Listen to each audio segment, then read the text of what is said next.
My name is Grace Linwood. I'm the youngest of 5 siblings, and growing up I was always the extra, the tag-along, the afterthought. They were all so much older by the time I was 10, they'd already moved out living their adult lives. Still, I idolized them, especially Matthew, the oldest.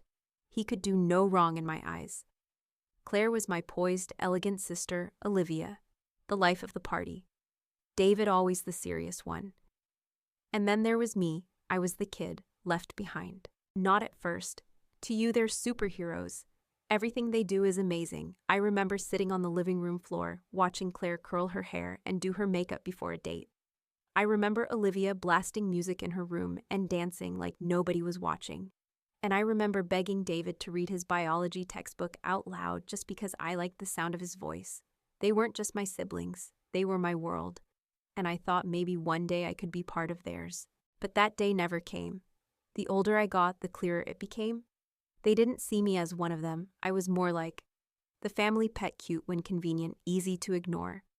Still, I held on to hope. I thought, maybe I'm just too young right now. Maybe when I'm older, when I act more mature, when I stop being a kid, they'll let me in. That hope carried me for years, right up until the first heartbreak. Matthew's wedding, I was 10. Old enough to be excited. Old enough to dream. I asked Mom if I could wear one of her necklaces. I even practiced walking in her heels. That's when she sat me down. She smiled too softly, her voice too careful. Grace, Matthew and Jenna are having an adults-only wedding. You won't be able to come, I blinked. Wait, what? But I'm not like other kids, I whispered. I'll sit quietly, I promise. She patted my hand like I was 5. You'll understand when you're older. But I didn't understand. I went to my room and sobbed into my pillow, not because I wasn't invited to a party, but because I realized for the very first time I wasn't part of the picture. Not really, and that was only the beginning. You think a child forgets being left out. Let me tell you what happened next. 2 years after Matthew's wedding, it was David's turn. I was 12, and this time, I really thought things would be different. I'd grown taller. I spoke more softly. I even started dressing more grown up, hoping someone would notice. I didn't beg. I didn't whine. I just waited. Waited for someone to say, "Of course you're coming, Grace. Your family." But instead, same speech, same sad smile. David and Laura want a child-free ceremony. And again, the same excuse. It's nothing personal. Nothing personal. Tell that to the 10-year-old who sat home crying the first time. Tell that to the 12-year-old who now had to pretend it didn't sting. I overheard her saying she wanted everyone there. But then came the opinions. The aunts, the uncles, the great aunt with the pearls and loud opinions. Children are just so disruptive, they'd murmur. Little ones always make a mess of the ceremony. And slowly, Olivia caved. The rule came down. No one under 16. I was 15. So close I could taste it, but still not enough. I worked up the nerve to talk to Olivia privately. I even rehearsed what I'd say. I'll sit in the back. I won't make a sound. I just want to be there. She looked uncomfortable, shifted in her seat. If I make an exception for you, Grace, she said, what about the other kids? It wouldn't be fair. Fair, that word again, I snapped. For once, can I be the exception? I'm not just some kid. I'm your sister. That's when Mom walked in, took Olivia's side immediately. And just like that, I got grounded. 6 months. 6 months for yelling, for causing drama, for demanding to matter. That time I didn't just cry. I stewed. I replayed every word, every moment, every no. I started building the wall higher. By the time Claire got engaged, I didn't even ask. I was 17 then. Old enough to drive. Old enough to vote in some countries, but not apparently old enough to be wanted. The announcement came, child-free wedding. Again, I didn't ask, didn't complain, didn't even send a proper congratulations. Just one text. Congrats. Hope it's a great day. Then I shut my door and drowned out the noise with headphones. But what really burned? My cousin Hannah, just 18, got an invite. She was only 10 months older than me, but she made the cut. It was never about being too young. It was never about rules. It was always about priorities. And I was never one of theirs. When people say family is everything, I wonder what it's like to believe that. Because by the time I turned 18, I'd stopped trying. Stopped reaching out, stopped texting on birthdays. Stopped pretending that if I just behaved better, they'd finally see me. I started living in my own space, making friends who treated me like I mattered, learning who I was when I wasn't chasing scraps of their attention. But a wound left to fester doesn't vanish. It calcifies, hardens, becomes part of who you are. They thought I forgot, they thought I moved on. They never asked how I felt, never said sorry, because to them I was just Grace, the little one, the extra. And yet I still hoped, even if I didn't say it out loud, even if I'd never admit it, a tiny piece of me still wanted to be chosen. That piece stayed hidden. Until Ethan came along, the first person who didn't look at me like I was the family footnote. He listened, he asked, he cared. One night I told him everything about the 4 weddings, about the necklace I never got to wear, about the time I begged and got punished for it. He stared at me in disbelief. They did all that and no one apologized. Not once I whispered. And I'll never forget what he said next. That's not normal, Grace. That's not love. I sat there in silence, letting the truth settle into my bones. He was right. It wasn't normal. I had spent years trying to justify their choices, calling them rules or traditions, but really they made me feel invisible. And when I finally saw it for what it was, I knew what I had to do, because I was getting married, and this time, I got to decide who mattered, and none of them made the list. The day Ethan proposed was quiet and beautiful. No cameras, no big crowd, just us under an oak tree in the Blue Ridge Mountains where the leaves were starting to turn. He got down on one knee and said, "Grace, I want to build a life where you never have to feel invisible again," I cried. Of course I did. And I said yes. Not just to him, but to the life we'd build together, one where I'd never have to shrink myself to be included. That night while lying in bed, Ethan looked over and asked, "Have you thought about who you'll invite?" I knew what he was really asking. Would I invite them? The siblings. The ones who left me behind again and again. I stared at the ceiling for a long time. Then I said it, quiet but certain. No, I'm not inviting them. There was no rage in my voice, no spite, just clarity, a calm, quiet truth. Because it wasn't about revenge, it wasn't about getting even, it was about peace. I didn't want to perform forgiveness for appearances. I didn't want to smile across a table at people who once told me in action and silence, "You don't belong here," so I left them off the guest list. No warning, no dramatic group chat speech, just silence. And for the first time in my life, that silence felt like power. It wasn't me waiting to be picked. It was me choosing. 2 months passed, we booked the venue, sent out the invites. Friends from college coworkers who'd become family, Ethan's parents, who always treated me like I mattered, even a few cousins who saw me not as an afterthought but as Grace. And then one afternoon my phone rang. Mom, I hesitated. I knew what this was. I picked up. Her voice was chipper in that forced, too sweet kind of way. "So, how are the wedding plans coming, sweetheart?" I kept it short. Good, almost done pause. Then she said it, "Your brothers and sisters haven't gotten their invitations yet. Did you send them already?" My chest tightened. Here it was, the moment I could lie. Say something about the mail. Blame the post office. But I didn't. I'd spent too many years being quiet, so I said it. I didn't invite them. Silence long. Cold sharp. Then came the explosion. "What, Grace? How could you not invite your own family? What kind of daughter does that?" I took a breath. "Steady, they didn't invite me to theirs. Mom, not a single one. I'm just returning the favor." Another silence. This one heavier. "That was different," she snapped. "You were young, they didn't mean to hurt you," I laughed. Bitter. Well, it hurt anyway, and I'm done pretending it didn't. And with that, I stepped over the line. The one you don't come back from. The line between being the forgotten little sister and becoming the woman who finally said no more. After that phone call with Mom, I knew it wouldn't stay quiet for long. She didn't yell the way she used to. Not this time. No, this time, she was quiet. The kind of quiet that spreads like smoke, right before a fire. 2 days later it started. Group chat, Linwood fam. Rachel was first, obviously. She always played the sweet one on the surface.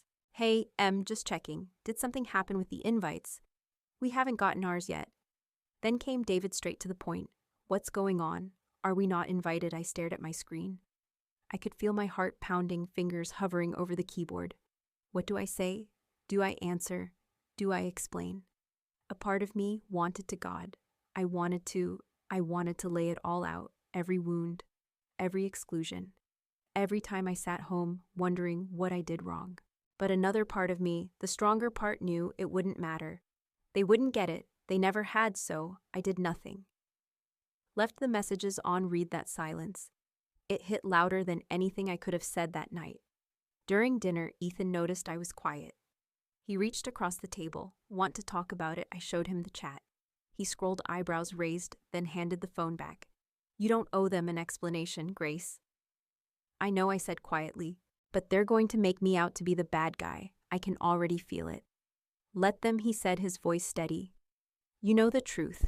That's all that matters, and I wanted to believe that. But in our family, truth didn't matter as much as optics, and I knew exactly what came next. 2 days later, Mom and Dad showed up at my apartment. No text, no warning, just a knock at the door. I opened it to find Mom already mid-rant. What are you thinking, Grace? Not inviting your siblings? What kind of person does that? Ethan appeared behind me, calm but watchful. I stepped aside, letting them in not out of obligation, but because I wanted to hear them say it out loud. I wanted to hear what excuse they'd offer this time. Dad's voice was firm. You're being childish. You're holding on to something that happened years ago. And that's when I snapped. I was a child when they did it. Dad, I locked eyes with him. I was 10 when Matthew got married. I cried myself to sleep while you left me with a sitter. I begged to be part of their weddings, and every single time you told me no.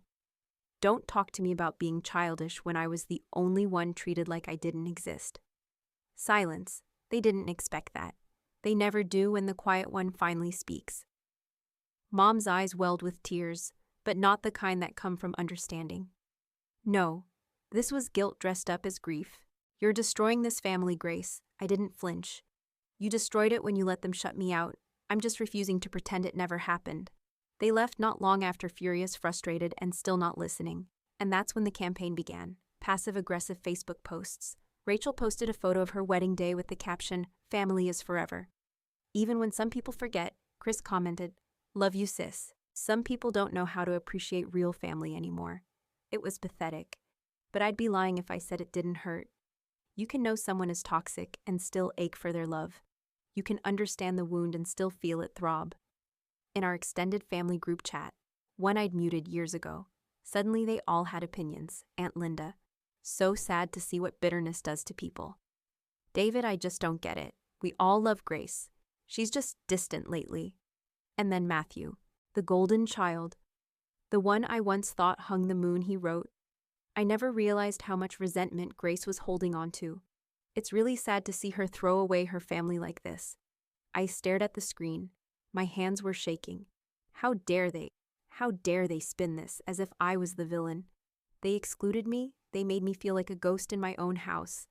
And now that I refuse to sit quietly in the shadows, they couldn't handle it. I wanted to type out every memory, every skipped birthday, every time they took a group photo without me, but I didn't. Because that would have given them something to twist, something to turn against me, so I didn't reply. I did something better. I left the group. No goodbye, no fanfare. Just Grace has left the chat. That night, Mom called again. No, hello, just rage. Emily, what is wrong with you? Yes, she called me, Emily. She always did that when she was flustered, mixed up my name with some cousin or coworker.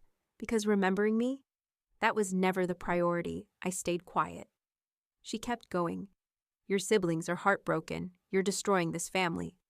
I bit my lip, then said, they ignored me for years, but now they're heartbroken. Really, she scoffed.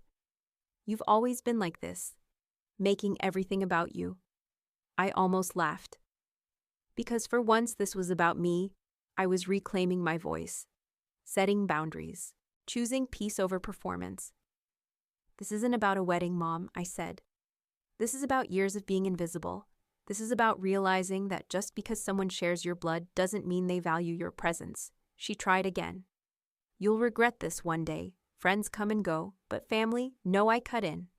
Family is supposed to care. Family is supposed to show up. They didn't. So no, I won't regret this, And I meant it. Every word.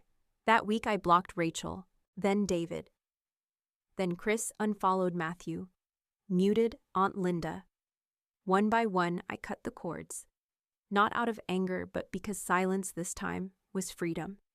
I didn't need their approval, didn't need their names on some RSVP list to validate my joy. Because this wedding was going to be mine, built on love. Real love with people who chose me. The morning of our wedding, I woke up to birdsong and sunlight spilling through linen curtains. It should have felt like a dream. But instead, I felt still. Not anxious. Not excited. Just calm. Like my body knew this was the first day of something I didn't have to fight for. Ethan knocked on the other side of the suite door. His voice soft through the wood. "You good in there, still breathing?" I called back we'd agreed not to see each other until the ceremony, but hearing his voice settled me. The venue was a small garden just outside Asheville, tucked between trees and wrapped in golden light. Twinkle lights dangled overhead, swaying in the breeze. White chairs lined the lawn, a floral arch waited at the far end overlooking the mountains. No crystal chandeliers, no designer nonsense, just beauty, intention, heart. My maid of honor, Jenna, helped with the final details. She zipped my dress slowly, then paused. "You okay?" I nodded, then hesitated. Yes and no. I turned to face her. I'm happy, I really am, but part of me still wishes they'd wanted to be here for me. Jenna didn't roll her eyes. She didn't brush it off. She simply stepped forward and hugged me. "Grace, you don't need their approval anymore. Look around, you're so loved." Start there, she was right. By the time I stepped out into the garden, I forgot everything else. All I could see was Ethan standing beneath the arch tie, slightly crooked, like always, eyes locked on me. Like I was the only thing in the world. And in that moment, I wasn't the forgotten sister. I wasn't the girl left behind 4 times. I was Grace, a woman, a bride, a soul, finally seen. The vows we wrote ourselves weren't fancy, but they were real. Ethan said, "I promise to never make you feel small. I promise to fight for you loudly, openly, and without apology." And I said I spent years trying to earn love from people who couldn't see me. But with you, I don't have to try. Thank you for choosing me again and again. There wasn't a dry eye in the crowd. Not because we were tragic, but because we were free. The reception was filled with laughter, clinking glasses, and music from our favorite indie band. Friends toasted to our future co-workers. Cried Ethan's dad, whispered, "Welcome to the family, sweetheart," and I almost lost it right there. At one point, I stepped away from the crowd, found myself beneath the string lights alone. I looked around at the joy, the ease, the belonging. And I thought, this is what family looks like. Not matching DNA, but mutual care. Respect, love that doesn't have to be earned. And just when I thought the drama was over, my cousin Ava found me. She looked nervous. "Grace, I probably shouldn't say anything, but..." I raised a brow. "What now?" She winced. "Rachel and your mom apparently threw a little dinner party tonight. Said it was a family night since they were all uninvited from the wedding." I blinked, then laughed loud and unapologetic. Wow, a pity party in honor of themselves. "Did they serve resentment for dessert?" Ava chuckled, relieved. "I wasn't upset, I just thought you should know." But honestly, I didn't care. If anything, it proved one thing. When they excluded me, they called it maturity. When I set a boundary, they called it betrayal. They never wanted me to be part of the family. They just wanted me to keep chasing it. Not anymore. As the night wound down, Ethan pulled me in for one last slow dance. We swayed beneath the trees, the lights painting us in gold. He leaned close, still happy with your decision. I looked around at the people still laughing, at the freedom in my chest. At him, and I whispered, "I've never been more sure." He smiled. "Then this is just the beginning." And it was. They didn't get to witness the best day of my life, but that was their loss, not mine. Because for the first time, I wasn't missing anything. I was the moment. I thought the worst of it was over after the wedding. I really did. The day had been perfect, joyful, sacred mine, and for the first time I felt like I'd finally stepped into the life I deserved. But if there's one thing I've learned about my family, It's that they don't take being ignored quietly. They didn't know how to lose control gracefully. A week after the wedding, Rachel messaged me from a new number. Saw some pics from your wedding. Can't believe you had it in a garden. Looked casual. I stared at the screen. Even now, she couldn't help herself. She couldn't even pretend to be kind. I didn't respond, didn't argue, didn't explain. Because there's power in not playing their game. Then came the extended family, Aunt Linda, Cousin Mark, all parroting the same line. They're hurt. Grace, just let it go. Be the bigger person.